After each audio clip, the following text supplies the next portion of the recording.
Hola, ¿qué tal? Muy buenas noches, sean todos ustedes bienvenidos a La Voz de Residente, como todos los miércoles en Medicina Interna y Medicina de Urgencias. Estamos felices de que nos estén acompañando esta noche para seguir aprendiendo y seguir forzando esta comunidad médica de residentes. Si es primera vez que está con nosotros, permítame comentarle en qué consiste la dinámica. Tenemos un doctor invitado residente quien está realizando una presentación o, como a mí me gusta decirle, una clase que dura alrededor de 30 minutos. Terminando dicha exposición, tenemos la intervención de nuestro doctor mentor. Hoy nos acompañan dos doctores, el doctor Daniel y el doctor Miguel. Ya había doctor Daniel, enseguida le doy entrada, doctor, con mucho gusto. El clase de intervención que tendrá será para complementar, felicitar, comentar o dar sus consejos para los residentes que nos están viendo. También me gustaría recordarles que estamos en vivo de dos maneras diferentes. Una de ellas es por Facebook, por la página de Yo Soy Médico 17. Si usted nos está viendo de esta manera y gusta preguntar, comentar o felicitar, hay que hacerlo en la parte de comentarios y con mucho gusto yo se lo leeré a los doctores. O pueden poner un me encanta o me gusta, también se entiende y son súper bienvenidos. Si lo contrario nos está viendo en vivo por medio de Zoom y quiere preguntar, comentar o felicitar, que a mí me encanta que feliciten y chivien a mis doctores, pueden hacer una parte de abajo del chat o de preguntas y respuestas para que los doctores las vean y puedan contestar sus dudas o saber sus comentarios. Finalizamos el webinario con conclusiones. Antes de comenzar, me gustaría recordarles que tenemos diferentes especialidades a lo largo de la semana. Usted decide qué es lo que quiere aprender. Y finalizando la clase, unos minutos después, esto se sube a YouTube, a la página de Medical Legal Center, para que puedan revivir las clases las veces que ustedes vean necesarias y gusten. Pero yo no le voy a quitar más tiempo a quien realmente vienen a escuchar esta noche y el maestro de hoy.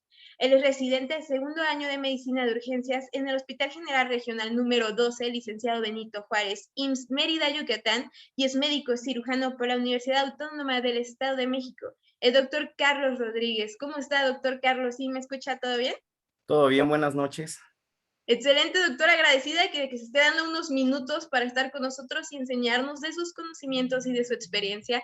Le dejo con el mejor público, que son los residentes de urgencias. Si gusta, ya puede comenzar con su presentación. Ok, pues muchas gracias y gracias por el espacio para poder compartir este tipo de conocimientos médicos. Ok, listo. Pues el tema de hoy es abordar de manera muy concreta lo que es la reanimación problemática en el paciente quemado. Dentro de este apartado, este espectro, vamos a englobar el fracaso en la reanimación, ¿sí? Y el síndrome de sobreanimación, que como tal va de la mano con esta reanimación problemática. Nuestros objetivos iniciales van a ser abordar las fases de atención, recordar más o menos cuáles son de manera muy somera estas fases de atención en el paciente gran quemado, la reanimación inicial, en qué consiste, qué fase es, cómo se hace de manera general en el paciente gran quemado adulto, definir qué es fracaso en la reanimación, qué es reanimación problemática, cuáles son las terapias de rescate ante este contexto de una reanimación problemática y abordar al final generalidades de manera muy somera en función de la fase de reanimación, qué es el síndrome de sobrereanimación y qué podemos hacer ante él. La primera parte es las fases de atención, van a constar de 5 fases. La primera va a ser el abordaje y el triage, que básicamente es lo que nos marca el ABLS, que va a consistir en el abordaje inicial, la revisión primaria y secundaria y el inicio de la reanimación hídrica en este punto. En este punto es cuando se hace el retiro del agente que produce el trauma, como tal, que produce la lesión térmica. Se realiza la evaluación primaria ABCDE, como en toda abordaje del paciente grave, y suele aquí calcularse el porcentaje de superficie corporal total quemada. Vamos a ir abordando un poquito de esto más adelante. En la segunda fase, que es como tal la fase de reanimación, se da entre las 0 y las primeras 48 horas. La reanimación, hay que aclarar, en el paciente quemado se refiere de manera muy estricta a la reanimación hídrica. Entonces aquí vamos a hablar de las fórmulas Parkland, Brooks modificada, el monitoreo a través de la uresis, ¿sí? La siguiente fase es la cobertura de las heridas, ¿sí? Las coberturas antibióticas, el ácido quirúrgico, la escaectomía temprana, los análogos de los sintéticos cutáneos, injertos psicológicos de acuerdo al tipo de quemadura y a lo que el paciente necesite, así como optimizar las condiciones para que este saneamiento de las heridas sea el más óptimo. La siguiente fase es la fase 4, en el cual se da el manejo de soporte y como tal el manejo del paciente crítico quemado. Es prevención y manejo de infecciones, soporte nutricional, manejo de cualquier complicación o comorbilidad que se haya visto agravada secundario al evento térmico. Y finalmente la rehabilitación. Dentro de la rehabilitación también se maneja la posición de extremidades durante la hospitalización, movimientos activos y pasivos de acuerdo a cómo vaya requiriéndolos y los vaya necesitando el paciente, el manejo del hipercatabolismo y la reincorporación, ¿no?, a su vida productiva, laboral, académica, etcétera. Cabe aclarar que, como en todo proceso de manejo de un paciente, si bien es una manera escalonada de irlo viendo, muchas de estas fases se interpolan entre sí, de manera que no es tan lineal como lo podemos ver aquí. Esto es meramente didáctico. Entonces, entendiendo esto, nosotros vamos a hablar de la segunda fase en este tema que nos concierne en esta sesión. La reanimación inicial. Ok. Únicamente como bosquejo, como recordatorio, vamos a hablar de una reanimación hídrica en el paciente gran quemado cuando la superficie corporal total es superior al 20%, ¿sí? Se va a hacer de manera general con cristaloides balanceados, Ringer lactato, Hartmann en nuestro medio, y vamos a platicar un poquito más adelante de eso, el uso de coloides, tanto en la reanimación en el paciente sin que haya una reanimación problemática, como en el contexto del tema que nos corresponde hoy. Obviamente esto se va a titular de acuerdo a la uresis. Inicialmente, ¿cuáles son las fórmulas para reanimar al paciente de manera hídrica gran quemado? Tenemos muchísimas fórmulas. Sin embargo, las más usadas, las más conocidas, son tres. Sparkland, que es 4 mililitros por kilo de peso por superficie corporal total quemada. La de Brooks modificada, que es pues la mitad, ¿sí? Y la fórmula de los 10, que sobre todo lo utilizan más en la bibliografía militar estadounidense, en la cual nos dice que de la superficie corporal calculada, se calcule a la decena más cercana, es decir, si nos dio 47, lo vamos a redondear a 50, si nos dio 41, lo vamos a redondear a 40. Bueno, de eso lo vamos a multiplicar por 10, ¿sí? Y de acuerdo a eso, nos va a hablar de cuánto le vamos a calcular al paciente. Las más usadas, insisto, y las recomendadas por las guías ABA e ISBI son Parkland y Brook. No como tal un nombre, te dan el rango de 2 a 4. Un punto importante, que si bien no está ampliamente escrito, pero se usa por consenso, es sobre todo en Parkland, que el límite superior hasta cual calcular los 4 mililitros es con un 50% de superficie corporal quemada. Esto es importante para evitar la sobrereanimación. Vamos a hablar de esto más extensamente más adelante. Ok, vamos a titular nuestra reanimación de acuerdo a las metas de uresis. De acuerdo con la ABA, ¿sí? Hablamos de 0.5 a 1 mililitro kilo hora. ¿Sí? Y de acuerdo con las guías ISBI, a 0.3 a 0.5. Esto va tomando más importancia, insisto, con esta necesidad de disminuir la sobrereanimación, el fluid creep, del cual vamos a hablar más adelante. Ok, reanimación problemática o fallida. Primero hay que reconocer una reanimación exitosa. Esta es aquella que va a permitirle al paciente sobrevivir a la siguiente fase de atención con la morbilidad mínima. Ok, teniendo esto, pues es el paciente idóneo, la evolución idónea, y nos va a permitir continuar su atención. ¿Por qué? Porque muchas veces no podemos pasar a la escarectomía. Aquí vamos a hacer un paréntesis. Hay guías que recomiendan ya la escarectomía temprana porque disminuye la carga inflamatoria en el paciente quemado, que como veremos más adelante es responsable de mucha de su problemática. Pero bueno, regresando al punto, siguiente, fracaso en la reanimación. Es aquella asociada a complicaciones que no permiten que el paciente continúe esta cadena de atención integral que ya hemos mencionado previamente. Teniendo en cuenta ya estos conceptos, vamos a hablar de qué determina, ¿sí?, la falla en la reanimación. Estos determinantes van a ir en función de las características del paciente, de las características de la lesión, de las características de los proveedores o de los sistemas de atención. En los que van en función del paciente, tenemos por un lado los que están establecidos, que ya hay bibliografía con un nivel de evidencia óptimo que nos dice que si tenemos estos, el paciente va a presentar una reanimación problemática o tiene un riesgo elevado de hacerlo. Por otro lado, vamos a tener los que su evidencia clínica es variable o que generalmente son postulados teóricos más que realmente documentados. Ok, en relación a los que son determinados por el paciente, la presencia de deshidratación previa al evento traumático, el uso de alcohol o de otras sustancias, los extremos de la vida, pacientes pediátricos o geriátricos, así como comorbilidades. Dentro de las comorbilidades, una de las de las que elevan más la tasa de mortalidad en los pacientes grandes quemados es la hepatopatía crónica. Se hizo un estudio en pacientes en los cuales, grandes quemados obviamente todos, con un promedio de 40-45% de superficie corporal total, en pacientes no cirróticos y en pacientes cirróticos. La mortalidad en los pacientes no cirróticos era cercana al 12%. Con las mismas características, pero en pacientes cirróticos, esta mortalidad se elevaba hasta el 84.4%, únicamente por la presencia de la hepatopatía crónica. Entonces, sí es importante reconocer este tipo de determinantes porque, como ejemplo, pues prácticamente se eleva la mortalidad de manera importante. Un factor postulado, pero como tal no demostrado que pudiera generar un problema en la reanimación, sobre todo inicial, ¿sí? Aquí recordemos que estamos hablando de la reanimación inicial, las primeras 24-48 horas, también es la hipoproteinemia.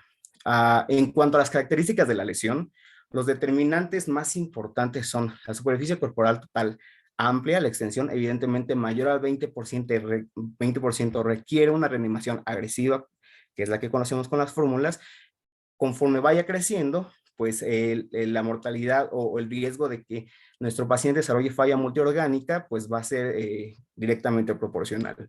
Las quemaduras profundas, que van a ser de segundo grado profundo, tercer grado y cuarto, bueno, aquí van a variar de acuerdo a la clasificación que usemos, pero básicamente es profundas, ¿sí? A la calcinación. La presencia de quemadura eléctrica, ¿por qué? La quemadura eléctrica, siempre por regla, así como un dicho meramente por consenso, es que la extensión y la profundidad de la quemadura eléctrica es mayor siempre a la calculada inicialmente. ¿Por qué? Porque independientemente de la lesión térmica directa, ¿sí? La conducción de la electricidad a través del cuerpo pues va a generar problemas en diferentes aparatos, diferentes sistemas, diferentes órganos. Llámese corazón, provocando arritmia, siendo la más leve de ellas la bradicardia y pues la más grave la fibrilación ventricular.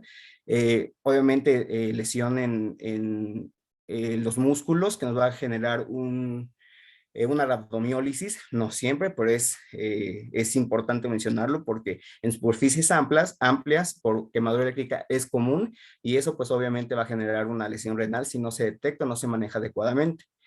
Entonces, la quemadura eléctrica es un factor de riesgo, es un determinante de la lesión para que el paciente pueda generarnos una reanimación problemática. La lesión por inhalación, que generalmente se va a dar en ambientes cerrados o por lesión por flama directa en cara y que haya podido haber esta aspiración. Sin embargo, este es un tema muy amplio, muy rico y muy interesante que nos podría llevar una sesión completa, pero es importante determinarlo. Hay criterios, únicamente a saber, criterios de Denver se llaman, que si bien las guías tampoco los reconocen como sumamente sensibles, pues sirven como una guía. Incluso se ha demostrado en varios estudios multicéntricos que la tasa de intubaciones, digamos, no necesarias en los pacientes quemados es alta. Sin embargo, pues ante la duda o ante el factor de riesgo, ante ciertos criterios como los de Denver, pues usualmente se prefiere asegurar la vía aérea. Eh, ¿Cuáles son los dos signos? Así, nada más a grandes rasgos. Aquí hay, insisto, mucho que debatir, mucho que tocar, pero de manera general, los dos signos en la lesión por inhalación que nos pudieran prender red flags o foquitos rojos, el esputocarbonáceo y la disfonía. Ok. La toxicidad por cianuro o monóxido de carbono. El cianuro se va a dar sobre todo cuando hay quemadura con materiales plásticos asociados en entornos cerrados y en los que el paciente estuvo pues sin poder salir y evidentemente inhalando todos estos vapores. Y la presencia de igual, inhalación de monóxido de carbono, esto se da sobre todo bueno, se ve más en los incendios en fábricas textiles, que pues es común bastante en México, en países como la India, etcétera. Entonces eso también va a ser un factor de riesgo para que nuestro paciente se llegue a complicar o no llegue a responder de manera adecuada u óptima a la terapia. Y la presencia de trauma térmico, trauma no térmico concomitante. Es decir, el paciente es un trabajador de luz que estaba en un poste, hay un cable de alta tensión cerca, levanta la mano, lo toca, hace una lesión por arco y sale eyectado y cae del poste, 3 metros de altura, por decir. O como en un caso de un paciente que quedó colgado del poste, ¿no? Entonces, la presencia de ese trauma no térmico asociado también va a elevar la morbimortalidad de este paciente. Postulado de manera teórica, pero sin una evidencia clara, pues la presencia de hipotermia también. De por sí sabemos que este tipo de pacientes, por la pérdida de la barrera cutánea, pierden muchísimos líquidos, pierden muchísima temperatura, pues obviamente eso va a generar un problema para su reanimación. Y en cuanto a los proveedores o sistemas de atención, el retraso en la reanimación. La reanimación, entre más rápido, mejor, ¿sí? Hay periodos críticos que vamos a revisar ahorita, entonces no se debe pasar del primer periodo crítico idealmente, porque evidentemente eso ya va a generar un problema. El uso de bolos en la reanimación inicial debe haber, y los vamos a ver ahorita, protocolos de titulación de aumento o disminución de las tasas de infusión de líquidos. A veces, no sé, porque vemos que cierta cifra tensional no mejora o porque vemos que la diuresis no mejora, pásale un bolo, pásale una carga, adicional a la infusión que ya le establecimos de líquidos, eso puede generar sobre todo una sobrereanimación y generarnos esta reanimación problemática. Establecer metas de diuresis y de tensión arterial altas. ¿Cuáles son las ideales? Diuresis ya las mencionamos. Y de tensión arterial en el paciente no hipertenso, hay 65 o más milímetros de mercurio de presión arterial media, y en el paciente hipertenso usualmente se decía que 80, sin embargo se está tolerando a 75. A veces por inexperiencia, por miedo, por querer asegurar que el paciente esté mejor, se establece una meta de 90 y evidentemente pues vamos a caer en la sobrereanimación, vamos a caer en el uso de estos bolos, vamos a caer en muchos vicios de la atención del paciente quemado que vamos a ver cómo pueden impactar en él. Y la ausencia de protocolos de titulación de líquidos. Vamos a ver uno de ellos, pero lo que les comentaba con el uso de los bolos en la reanimación inicial. Postulados, sobre todo más por experiencia clínica, más por consenso, que realmente algo bien documentado, pero que sí se ha visto que tiene cierto peso, la ausencia de suplementación de coloides. El uso de coloides puede ser de dos maneras. Puede ser de rescate, que es lo que vamos a abordar principalmente en esta plática, y posterior durante la reanimación tardía, que es posterior a las 24 horas. También vamos a mencionar. Entonces, a veces la ausencia del uso de los coloides, tanto en la reanimación tardía como en las terapias de rescate, puede generar problemas.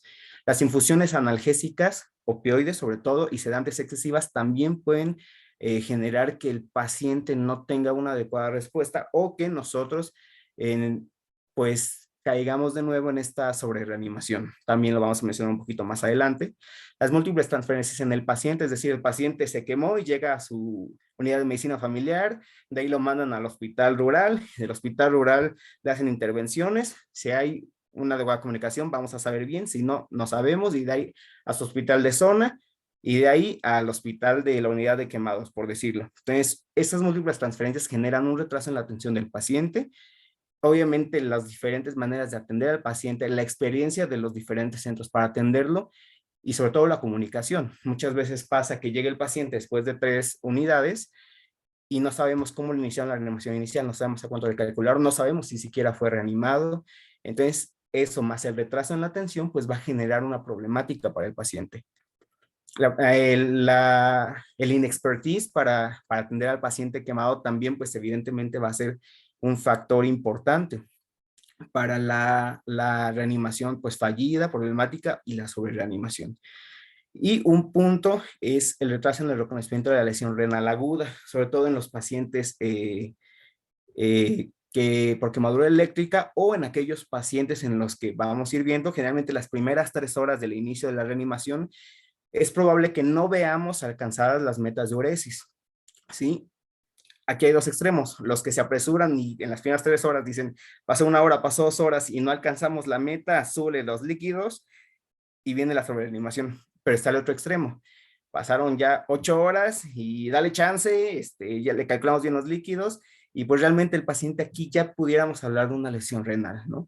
Entonces es importante tener en cuenta eso, el reconocimiento temprano de esta entidad.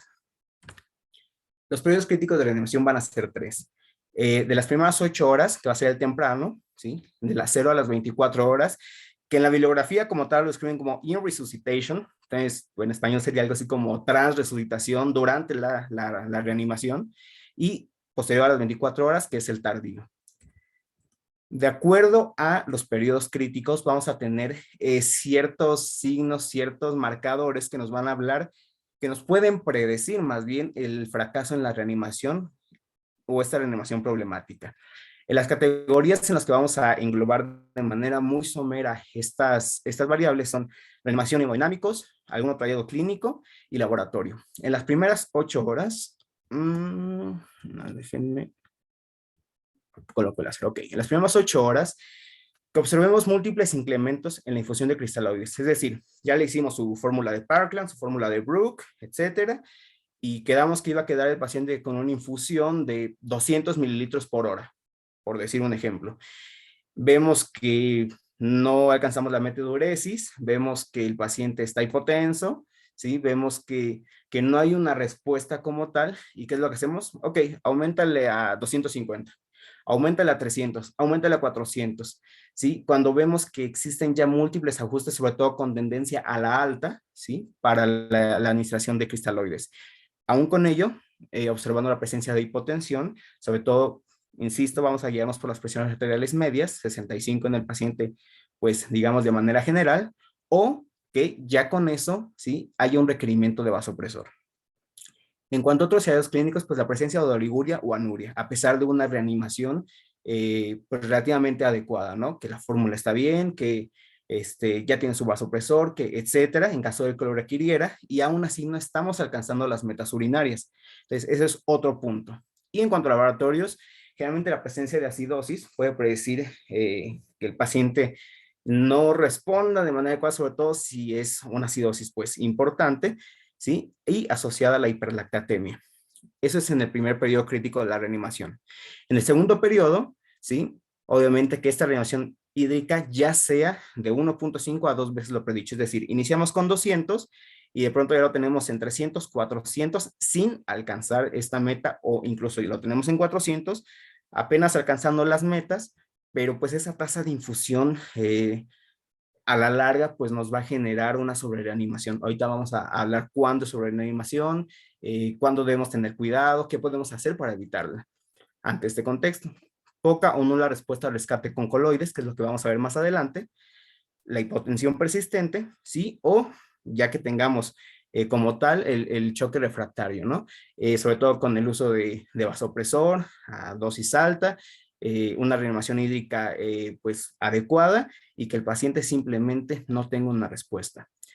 Presencia de oliguria o anuria, y ya aquí podemos empezar a ver los albores de una sobrereanimación, principalmente la presencia de un abdomen rígido cuando previamente no lo estaba, por aumento de la presión intraabdominal. Aquí pues es como realmente estar observando mucho al paciente, estar muy pegado al paciente. Se dan cuenta muchos de los parámetros que establece la literatura, son parámetros que se pueden medir manual sin realmente tener mucha invasividad con el paciente más que la sonda urinaria y tu baumanómetro, etcétera.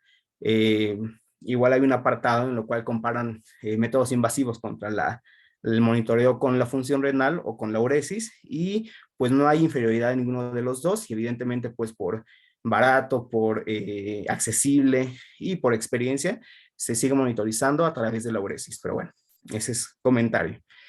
Y en laboratorio la presencia de un hematócrito mayor al 60%. Esta hemoconcentración pues nos va a hablar generalmente de que no estamos alcanzando al paciente, ¿sí? Sin embargo, aquí el punto importante es que no solo no lo estamos alcanzando, tampoco debemos infundir demasiados líquidos. La creatinina en aumento o ya aumentada, ¿sí? Una acidosis persistente, hiperlactatemia, y comenzamos a ver datos de diátesis hemorrágica, ¿sí? Entre la prolongación de los tiempos de coagulación, que veamos que empieza a haber esta trombocitopenia. Esto nos va a generar, pues obviamente, problemas o nos está hablando de que ya el paciente está no respondiendo, perdón, y esa es una reanimación fallida. Y en una reanimación tardía, pues que tengamos una infusión de cristaloides más allá de las 24 horas, igual o superior a 300 mililitros hora. Generalmente las infusiones altas son las primeras 24 horas, ¿sí? Y estrictamente es en las primeras 8 horas. Entonces, si tenemos este tipo de infusiones, sobre todo con 300 mililitros hora, posterior a las 24 horas, es por mucho que todo lo demás esté bien, es algo que no debería pasar porque vamos a caer en esta sobrereanimación. Un punto importante, sobre todo en pacientes que ya tienen necesidad de ventilación mecánica, dificultad para ventilar, sobre todo por disminución de la distensibilidad pulmonar, nos puede hablar tanto de la presencia de fuga a través de los capilares pulmonares o asociado también a la hipertensión intraabdominal, que uno de los signos indirectos de esta también es el aumento de las presiones pico durante la ventilación mecánica. Y de laboratorio, pues igual, el hematócrito arriba de 50, la creatinina que persiste elevada y en aumento, y la citosis refractaria. Entonces, ¿qué es importante de esto? Reconocer en cada periodo crítico cuándo podemos comenzar a ver que este paciente no está respondiendo o no va a responder. Ese es un punto sumamente importante y lo más importante, que todo es estando al pie de cama del paciente.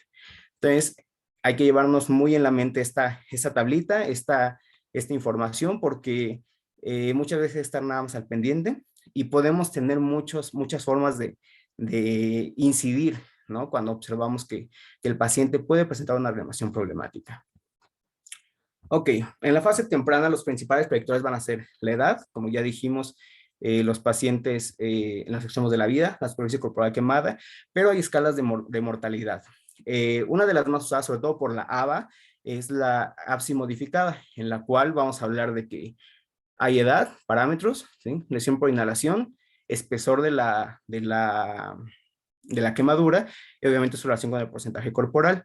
De acuerdo a ello se va a agradar en estas escalas y nos habla que un APSI mayor a 11, es decir, por aquí, pues va a tener, si bien nos habla de una mortalidad importante, también nos va a predecir que este paciente puede presentar una reanimación problemática. Hay un estudio, de hecho ese estudio es actual, es de este año, de 2021, les voy a comparar tres escalas, que son las siguientes, que mencionamos, la escala de Bose, la escala de Bobby y la escala Flames, en las cuales compara su sensibilidad y especificidad para, pues obviamente, predecir la mortalidad y la reanimación problemática. En la primera, la escala de Bose es una muy sencilla, porque nos habla de la edad, es decir, vas a sumar la edad en años, más el porcentaje de superficie corporal quemada, ¿sí? Y si hay lesión por inhalación, pues hace la suma, como lo vemos aquí. De acuerdo a esta, un box mayor o igual a 130 nos va a dar una sensibilidad del 96% pues para mortalidad y que el paciente se agrave y una especificidad del 90%. Nos habla de escala Bobby, se dan cuenta todas las escalas utilizan casi los mismos parámetros, edad, lesión por inhalación y superficie corporal quemada. Un Bobby nos va a dar un 91% de sensibilidad y una especificidad un poco menor. Y el Flames, que es un poquito más difícil de calcular porque tiene logaritmos y cosillas un poquito más algebraicas, que sí requerían una calculadora, es la más sensible y la más específica. De todas estas, ¿cuáles podrían ser las más útiles? APSI, sobre todo porque es de las más conocidas y con la que más familiarizados estamos, y Box, perdón, sobre todo por la facilidad de su uso, que solo son 3 parámetros, es una suma cualquiera y tiene muy buena sensibilidad y especificidad. Entonces, tenemos extremos de la vida, superficie corporal amplia, y en dos escalas de mortalidad, mayor a 130 si es Box, igual o mayor a 11 si es APSI, aunque no tengamos aún todos los parámetros que ya mencionamos en la diapositiva previa, pues podemos ir prediciendo que este paciente va a generar un poquito de problema para su reanimación. ¿Qué podemos hacer ante esto? Bueno, generalmente es durante la segunda y tercera fase crítica de la reanimación hídrica del paciente que podemos implementar estas terapias. Estas terapias son la infusión coloide, lo estudiado es que sea con albúmina, con plasma o plasmaféresis, el uso de vitamina C, ¿sí? Y la escalectomía temprana. Los mecanismos postulados por los cuales estos pueden generar un beneficio al paciente es la albúmina y el plasma a través de la mitigación, bueno, evita el desplazamiento de los líquidos extracapilar.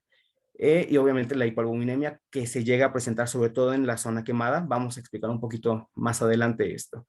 El intercambio de plasma, reduciendo la carga inflamatoria. Aquí, igual vamos a hablar más adelante de esta profundidad, pero la mayoría de los estudios sobre la plasmaféresis están hechos en pacientes con necrólisis epidérmica tóxica, más que con pacientes quemados. Y ya a cierto nivel fisiopatológico sí hay diferencias importantes en cuanto al paciente quemado versus el paciente con NET. Entonces, igual solo hay un estudio aleatorizado, un ensayo clínico de plasmaféresis, y su bemol es que no nos dice cuántas sesiones fueron, cuánto se retiró, cómo se repuso. Entonces, aunque nos habla de resultados, pues realmente en los métodos no nos especifica qué es lo que se hizo, la intervención que se hizo. Entonces, pues queda mucho a desear, y es el único que nos habla de esta terapia en paciente quemado. Todo lo demás son información traspolada de pacientes con necrólisis epidérmica. El uso de vitamina C en un efecto antioxidante, vamos a hablar un poquito más adelante de ello, y la esterectomía temprana. Vamos a hacer una revisión muy rápida de la bibliografía sobre el uso de coloides y todas estas terapias alternativas que ya dijimos. En la reanimación inicial en el paciente quemado, la documentación, las reseñas bibliográficas más antiguas datan de 1940.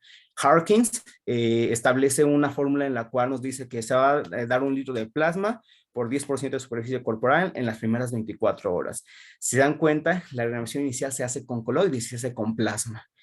Posteriormente, en el 47, sale el Body Weight Burden, que nos habla de que se puede dar de manera libre de 1 a 4 litros de Ringer lactato, más 1.2 litros de salina, más 7.5% del peso corporal de plasma, más 1 a 5 litros de solución dextrosa al 5% en las primeras 24 horas. Y en las siguientes 24 horas es exactamente lo mismo, nada más que en lugar de 7.5% del peso corporal de plasma, se va a dar el 2.5%. Posteriormente, en el 50, sale la fórmula de Evans. Bueno, Evans crea su fórmula, en la cual nos habla de que es 1 mililitro por kilo por superficie de solución salina, ¿sí? Más 1 litro kilo superficie de plasma. Es en 1953 cuando comienza a tomar otra dirección la reanimación hídrica con Brook, sobre todo en estudios en military casualties, en pacientes con trauma militar térmico, en el cual nos habla que es 1.5 mililitros kilo superficie corporal de Ringer lactato más 0.5 de 0.5 mililitros por kilo por superficie de plasma más 2 litros de dextrosa. Y posteriormente, ¿sí?, se reduce a la mitad la infusión de Ringer lactato y únicamente se agrega la glucosa. Entonces aquí comenzamos a tener ya el uso de los cristaloides balanceados en el paciente quemado. Es en el 65 cuando Carl Moyer dice, vamos a comparar el uso de soluciones hipertónicas, de coloides, plasma en este caso, y de balanceados, Ringer lactato. Y él concluye que se puede reanimar sin haber ninguna diferencia, ¿sí?, únicamente con soluciones cristaloides. Es a partir de aquí que comienza a perder uso, perder simpatía de los médicos, la reanimación con coloides. Posteriormente vienen en los 70 la fórmula de Parton, fórmula de Brook modificada, en la cual pues desincorporan el uso de los coloides, ¿sí? Pero es en el 98 realmente cuando Cochrane hace una revisión, hace una revisión sistemática de la literatura, y al final de cuentas, en resumen, concluye que el uso de coloides aumenta la mortalidad en los pacientes quemados. A partir de aquí, pues cae completamente en desuso el uso de los coloides, el uso del plasma, de la albúmina, de las soluciones hipertónicas también, etcétera. ¿Cuándo vuelve a caer, a salir en boga esto? Cuando en el 2000, Pruitt habla del término fluid creep. Fluid creep, si lo traducimos tal cual, nos habla de deslizamiento de líquido, ¿no? Deslizamiento de fluido, al final de cuentas es la salida del fluido del capilar al intersticio. En este artículo que vemos aquí, comienza a mencionarlo, no como crítica, no como tirándole a la fórmula de Baxter, que es la de Parkland, sino realmente preguntándose, ok, hemos observado que los pacientes comienzan a presentar una sobrereanimación. ¿Es normal esta sobrereanimación? ¿Debemos normalizarla? ¿Es esperada? ¿Qué es esta sobrereanimación como tal? De ahí pues comienzan a salir múltiples estudios que comienzan a cuestionar pues la verdadera utilidad de estas fórmulas que se habían usado y que se siguen usando hasta la fecha. Algunos ya cuestionando si lo estamos haciendo bien, si debemos seguir haciéndolo así, si realmente hay una estimación adecuada con este tipo de fórmulas de los requerimientos hídricos. Pero eso es el final con este artículo en el cual comenzamos a ver y se establece el primer protocolo establecido bien sobre cómo titular los líquidos y cómo establecer un rescate coloide. Aquí lo hacen con albúmina. En cuanto a la albúmina, ¿sí? Hay 3 estudios. Hay muchos más. Los más importantes, los más sonados, ¿sí? Son primero con Goodwin et al., que es el más reciente, en el cual compara la reanimación, obviamente con fórmula de Parkland o Baxter, con Ringer lactato versus la reanimación con albúmina al 2.5%, obviamente con Ringer lactato también. Y encuentra que en los pacientes reanimados con Ringer lactato, aquí hay un error, esto debe estar para acá. Los pacientes reanimados con Ringer lactato requirieron en promedio 3.81 mililitros kilo superficie corporal total quemada, mientras que en el brazo de los pacientes con la albúmina, sí, requirieron 2.98. Comienza a vislumbrarse esa disminución, este ahorro de líquidos en el paciente durante su reanimación. Yelenko et al. Hace lo mismo, pero con albúmina al 5%, y observa que bueno, con Ringer lactato, soluciones hipertónicas, 3%, y con albúmina, observando que en el brazo del Ringer lactato se requirieron 3 mililitros, en el de la albúmina se requirieron 5,7 y en el de la hipertónica 5,7 y en el de la albúmina 5%, 2 mililitros. Es una diferencia súper importante. Y el estudio más antiguo, pero que comenzó este tipo de planteamientos, es el de Ricinos et al., en el cual en el brazo de Ringer lactato se requirieron 5.2 mililitros kilo superficie corporal quemada versus la albúmina al 2.3% que requirió 3.4. Entonces, al comenzar a notar que se puede establecer la terapia coloide como una especie de terapia ahorradora de líquidos, y con este concepto del free trip, de la sobrereanimación en boga, pues comienza a cambiar el paradigma de la reanimación temprana del paciente que han quemado. Y pues nos ofrecen este primer algoritmo que por lo menos en algunos centros actualmente sigue siendo válido. Vamos a analizarlo rápidamente. Tenemos el paciente quemado, ya se calculó que tiene tal superficie corporal, ya se calculó su necesidad hídrica y tenemos que los signos vitales están relativamente estables. Ok, vamos a empezar en el paciente que está respondiendo bien. Tenemos un índice urinario, aquí lo manejan de 30 a 50 mililitros por hora, ¿sí? Se deja como tal y cada hora se está monitorizando. Si no hay cambios, al cumplir las 24 horas, se calculan los líquidos de mantenimiento, ya no siguiendo ninguna de estas fórmulas de reanimación, y se sigue al paciente pues, a las siguientes fases que requiera de atención. Ahora, si al paciente estamos viendo que está orinando de 50 a 200 mililitros hora, nos recomienda que se disminuyan los líquidos IVE en un 10% o 100 mililitros por hora, el que nos dé, digamos, la disminución más alta. Se vuelve a medir la uresis a la siguiente hora. Si permanece igual, pues seguimos hasta que se busque la normalidad. Si la orina pues está arriba de 200 mililitros hora, pues se va a disminuir, pero ya no cada hora, sino cada media hora, y obviamente pues vamos a ir viendo que si es secundario al aporte alto de líquidos, pues vaya disminuyendo de manera proporcional, y si no, pues buscar porque está este paciente poliúrico. Pero bueno, esto ya es harina de otro costal. Vamos al otro lado. Cuando vemos que no estamos alcanzando las metas urinarias, entonces, ¿qué nos dice? Vamos a aumentar un 10% o 100 mililitros, ¿sí? Lo que sea más, la infusión de líquidos en este paciente. A la siguiente hora volvemos a analizar. Si seguimos igual, en teoría, nos diría que vayan aumentando, ¿sí? O si se normaliza, pues lo dejamos así un ratito y vamos de nuevo titulando a la baja.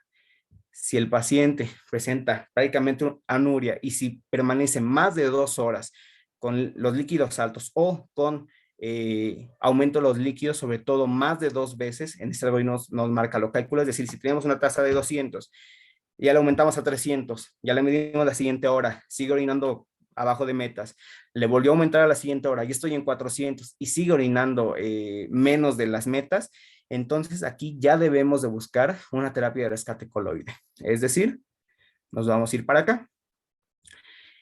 La terapia de rescate coloide se hace con albúmina al 5%, ¿sí? Y con Ringer lactato o con Hartmann. En este caso, de los líquidos calculados, ¿sí? 2/3 partes van a ser de Ringer lactato o de Hartmann y una tercera parte debe ser de albúmina. Es decir, si calculamos 300 mililitros para el paciente, ¿sí? 200 mililitros deben de ser de Hartmann o de cristaloide balanceado y 100 mililitros deben de ser de albúmina al 5%. Ahora, ¿cómo preparamos la albúmina al 5%? Bien sencillo. 200 mililitros de nuestra albúmina humana al 25 que tenemos, se suman 800 de Hartmann y nos quedan 50 gramos en 1000 mililitros que van a ser el 5%. Se va a dejar así y se va a mantener por 2 horas. Una vez que hayan pasado 2 horas, volvemos a medir las metas urinarias. Si las alcanzamos, pues obviamente se va a ir titulando a la baja y en este algoritmo como tal de este estudio nos habla que si se llega a normalizar se retire el rescate coloide. Actualmente, independientemente de que si hay una elevación problemática o no, en la reanimación tardía nos hablan de que se tiene que usar la terapia con coloide a esta relación. En el paciente con elevación problemática, pues aún llegando a metas, pues se le continúa. ¿Por qué? Porque aparte de el beneficio que le vamos a estar generando, también nos va a generar este mecanismo de ahorro de líquidos infundidos.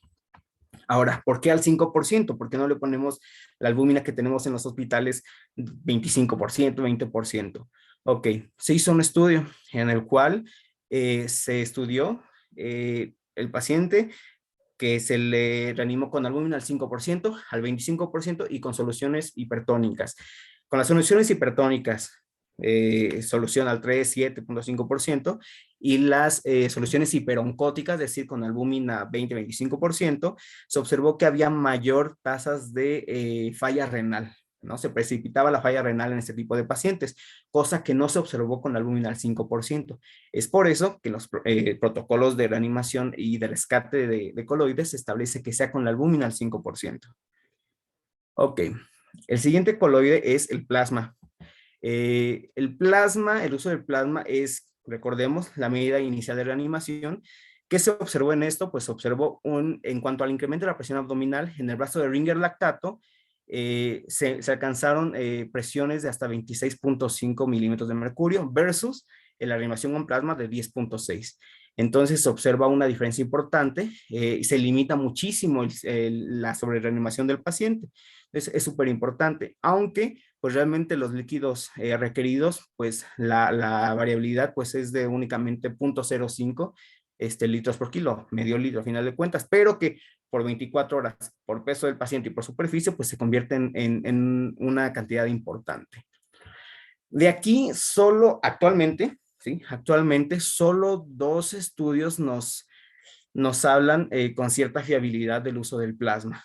Ambos son del mismo lugar, son israelíes, son del Centro Médico de Haifa, y en la primera se generan la primera fórmula de Haifa, que nos habla de 75 mililitros por kilo de plasma para 36 horas, más 2 litros de Ringer lactato para 24.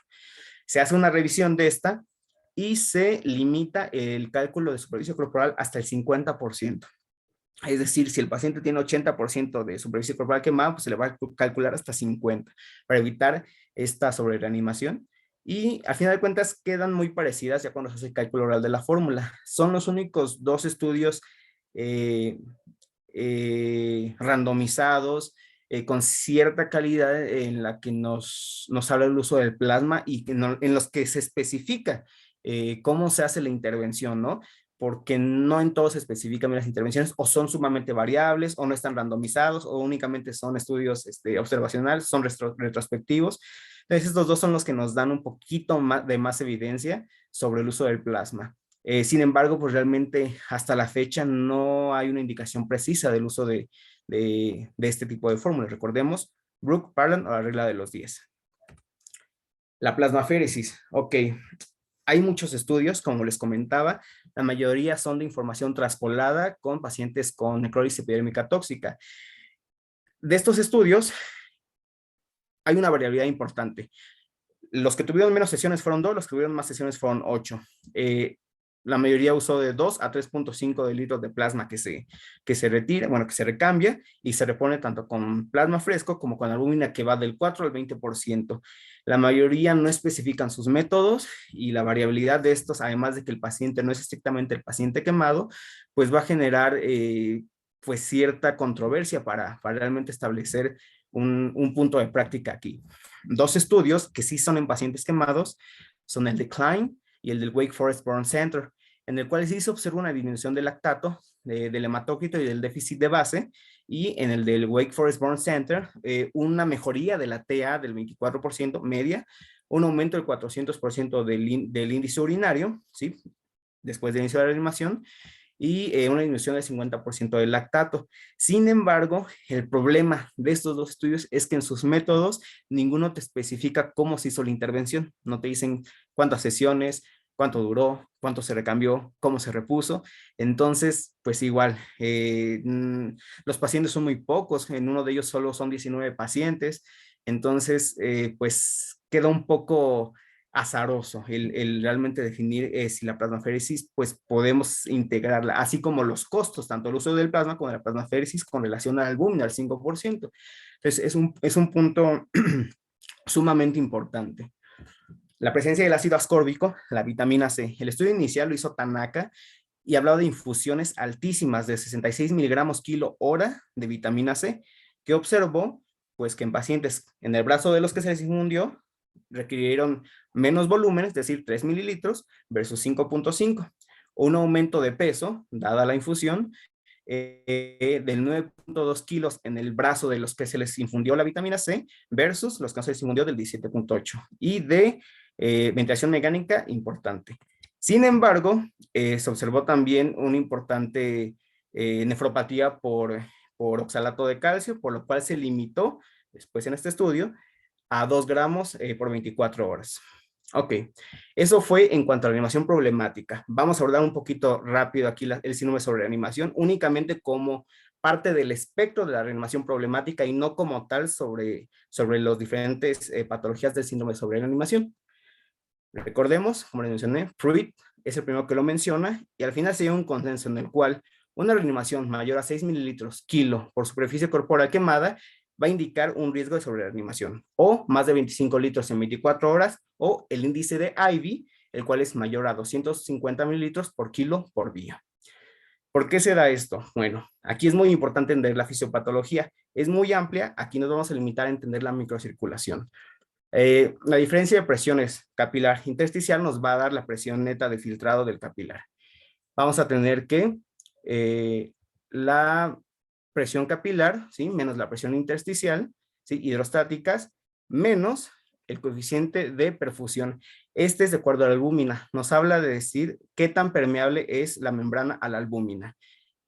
Usualmente va de 0 a 1. Si es 1, no es permeable. Si es 0, es completamente permeable, más las diferencias de presiones oncóticas. Si sustituimos estas fórmulas con lo fisiológico, nos va a dar un coeficiente de filtración neto de 0.3. Recordemos que ese extra que se queda en el intersticio, la presión negativa que genera el drenaje linfático es quien lo va a depurar, quien lo va a sacar del intersticio para que no se haga este edema. El problema es que en el paciente quemado, la zona quemada pierde gran parte del glucocálix. El glucocálix tiene mucha importancia, a grandes rasgos también, en el coeficiente de permeabilidad. Es decir, en un paciente quemado, el coeficiente de permeabilidad va a disminuir a 0.3. Con los mismos datos, con las mismas cifras, únicamente cambiando la permeabilidad de la albúmina, observamos que la filtración neta va a ser de 14.6 mililitros de mercurio. Si observamos aquí la curva, cuando supera los 2 milímetros de mercurio, ¿sí? La presión intersticial simplemente se hace una meseta, ¿sí? En la S itálica del drenaje linfático y ya no va a ser capaz de drenarlo. Si le agregamos que se invierte aquí este 28 porque toda la albúmina se va a estar saliendo, porque se va a estar filtrando, porque no existe este glucocálex y está dañado el endotelio, pues si sustituimos teóricamente esta fórmula, vamos a tener un aumento pues brutal del coeficiente de filtración, es decir, vamos a estar perdiendo masivamente líquidos y masivamente albúmina y muchos otros componentes.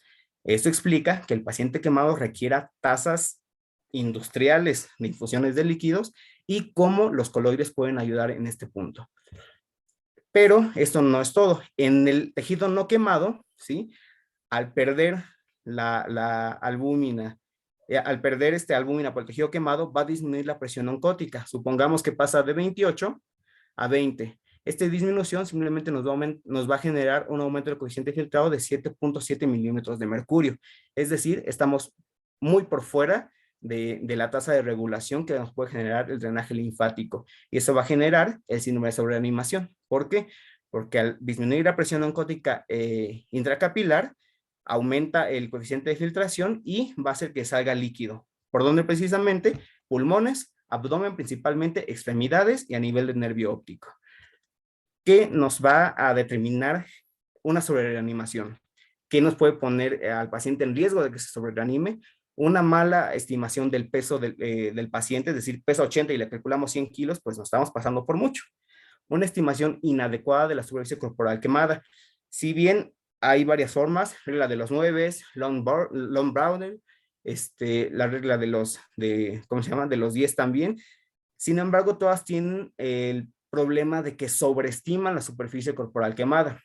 Actualmente hay muchos métodos computarizados, incluso apps, de hecho aquí les puse una, está gratis en Play Store, en el cual pintas así como en Paint a tu muñequito, como está quemado, y te da de manera muy fidedigna y exacta la superficie corporal quemada. Es muy importante para evitar la sobrereanimación. La poca experiencia del reanimador, metas altas de reanimación y un concepto llamado opioid creep, en el cual se observó que en los pacientes, aquí vamos a verlos, los cuadraditos, grupo 2, son los que tenían altísimas tasas de infusión de analgésicos, y los triangulitos, los que pues estaban de manera conservadora. Si nos damos cuenta, aquellos pacientes que requerían más infusión de opiáceos o que se mantuvieron con mayor infusión analgésica, requirieron muchísimo más líquidos infundidos. Entonces, esta relación se denominó como opioid creep. Entonces, hay que buscar mantener de manera conservadora analgésica y optimizarla con adyuvantes analgésicos. El síndrome de sobreanimación intraabdominal lo describe IBI, de ahí viene el nombre de índice de IBI, en el cual habla de presiones abdominales más de 25 milímetros de mercurio, disminución en la complianza pulmonar, ¿sí? Obviamente una presión intraabdominal, una hipertensión intraabdominal persistente, y observándose que todo esto pasaba cuando se reanimaba un paciente a 0.25 kilos superficie corporal quemada, que es el famoso índice de IBI. Hay que tener en cuenta esto. Ok. También se estudió que estos líquidos altos, ¿sí? Cuando hay un 10% más de los líquidos estimados, se observó mayor riesgo de neumonías y de síndrome compartimental en extremidades. Es muy importante tener en cuenta esto. Y en una serie de casos, realmente fueron 3, se observó neuropatía isquémica del nervio óptico. Esto se asoció a una reanimación con 25 litros en más de 24 horas, independientemente de peso, edad, etc. Entonces, es importante que dentro del espectro de la reanimación problemática no nada más es no alcanzar las metas, sino también sobre reanimar al paciente. ¿Qué tenemos que hacer en esto? Bien sencillo. Vamos a regresar a este punto. El uso de albúmina, el uso de vitamina C y, un punto importante, la decisión temprana de las escaras. Si son circunferenciales, va a evitar que se apriete ese espacio, que obviamente va a generar edema, pero si esta escara no se remueve, va a aumentar la presión dentro de ese compartimento, así como disminución de la carga inflamatoria. Es sumamente importante tener en cuenta esto para la reanimación del paciente. Obviamente, ¿cómo lo vamos a detectar? Con nuestras escalas, con los signos clínicos que ya vimos de acuerdo a los periodos críticos de la reanimación, y este algoritmo está precioso. Entonces, de manera general, hay que estar pegado al paciente, ¿sí? Hay que estar muy pendiente, y en cuanto veamos que esto ya comenzó a salirse de lo habitual, de lo ideal, no dudar en echar mano de estas medidas de rescate.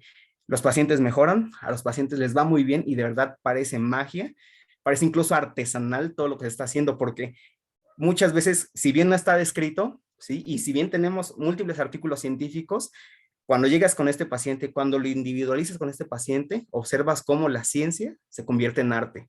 Y eso es lo que nos hace médicos. Entonces, los invito a que le echen una ojeadita a esto. La verdad está muy bonito, está muy interesante. E insisto, es un punto en el que la ciencia se convierte en arte. Y eso, wow, eso es algo muy bonito dentro de la medicina. Entonces, eso es todo de momento por mi parte. Y pues muchas gracias por su atención. Al contrario, doctor Carlos, muy bonita exposición, muy completa, excelente, dominada y como un buen final. Me gustó mucho el comentario que hace. Me encanta la gente apasionada. Muchas gracias por acompañarnos esta noche. Si gustan mandarle felicitaciones a doctor o comentarios, con mucho gusto hay que hacerlo en la parte del chat o en la parte de Facebook en comentarios. Ahora voy a cederle la voz a nuestro doctor mentor de esta noche. Ya lo conocen, ahí ha estado con nosotros hace alrededor de 3 semanas. El doctor Daniel Márquez. Buenas noches, doctor Daniel, ¿sí me escucha?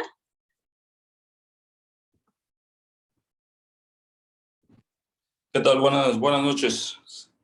Buenas noches, doctor. Muchas gracias por tomarse un poco de tiempo. Sí, buenas noches. Tengo un problema con la conexión. ¿Se escucha? Sí, doctor, no se preocupe, no se preocupe. Es que tengo un problema con la conexión. Bueno, hablar de la reanimación del paciente quemado, pues como lo mencionaba bien el doctor Carlos, es un tema aparte, ¿no? Es un tema que día a día se actualiza y que las últimas actualizaciones bien las puntualizó él, y sobre todo tener en cuenta la situación de los errores más comunes que se realizan para llevar al paciente a una sobrereanimación hídrica, ¿no? Entonces, puntualizó, me pareció perfecto la forma en que los puntualizó y la forma en que lo llevó a cabo. Creo que no hay mucho que agregar, más bien nada que agregar a su excelente ponencia, a su excelente plática. Y pues estamos abiertos a alguna pregunta. Mire, doctor Daniel, de preguntas no tengo puras felicitaciones, así que si de una vez me quiere regalar algún tipo de consejo que quiera dar para residentes, se lo agradecería como para su conclusión. Bueno, es necesario tener siempre a la mente las posibles complicaciones y los factores de riesgo asociados a una reanimación hídrica problemática. Entonces, ¿qué quisiéramos? Que todos los pacientes nos llegaran con una reanimación adecuada cuando le empiezan los paramédicos, porque muchas veces no tomamos en cuenta esa primera solución que ellos ponen, y entonces nosotros mismos vamos a perpetuar el daño. Y sobre todo, como todos los scores pronósticos en medicina, cuando existe insuficiencia renal o la falla renal, es donde más cuidado se debe tener para poder ajustar de forma adecuada la cantidad de líquidos a administrar a los pacientes. Entonces eso prácticamente pues sería la conclusión. No sé si existe alguna otra pregunta, alguna otra duda. Y pues de antemano, muchas gracias nuevamente por la invitación. No, al contrario, doctor, muchas gracias por dedicarnos unos minutos de su tiempo para seguir enseñando a diferentes doctores en la comunidad médica. Doctor Carlos, le paso a sus felicitaciones, que a mí me encantan.